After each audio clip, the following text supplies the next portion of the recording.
Bonjour mes stagiaires, bonjour les étudiants, bonjour les élèves. On va voir avec vous un cas pratique concernant le module économie générale et statistique. Il concerne la séquence de marché. On va lire un texte qui, pour objectif, l'explique l'offre et la demande. Bismillah. La demande d'un bien ou d'un service traduit l'intention d'un acheteur face au prix de ce bien et représente la quantité de ce bien ou du service que le consommateur est disposé à acheter en fonction de son prix. On considère généralement que la demande est une fonction décroissante de prix. En effet, hormis quelques cas particuliers, il est tout à fait concevable de soutenir que les consommateurs sont d'autant plus disposés à acquérir une certaine quantité de biens que le prix en est faible. On peut alors considérer plus généralement que la diminution du prix d'un bien ou d'un service va entraîner une augmentation de la quantité demandée par les acheteurs. Corrélativement, l'offre représente la quantité de biens et de services que les offreurs sont prêts à échanger pour un certain prix.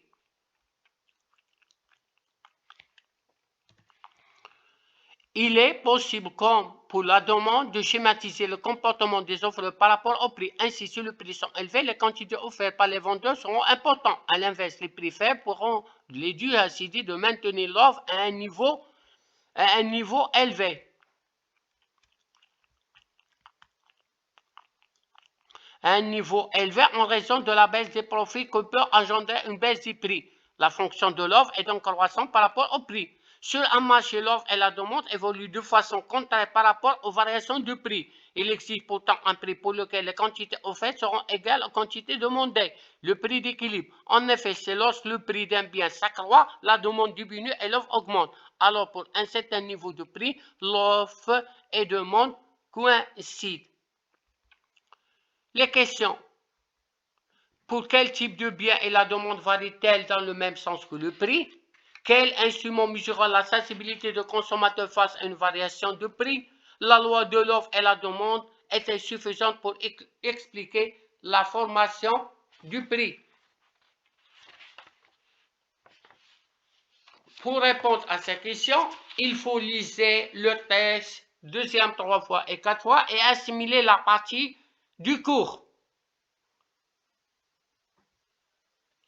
Varie-t-elle dans le même sens que le prix? Ça veut dire si le prix augmente, la demande augmente, ou bien le prix baisse, la demande baisse. Dans le cas, c'est le cas de l'effet de snobisme, ou l'achat par anticipation, les actions de la bourse, le snobisme, les produits du luxe. Et donc, faire attention, les exceptions du cours, les types de biens. Et donc, quel le bien de luxe? هذا l'effet de snobisme ou que les actions à la bourse par anticipation.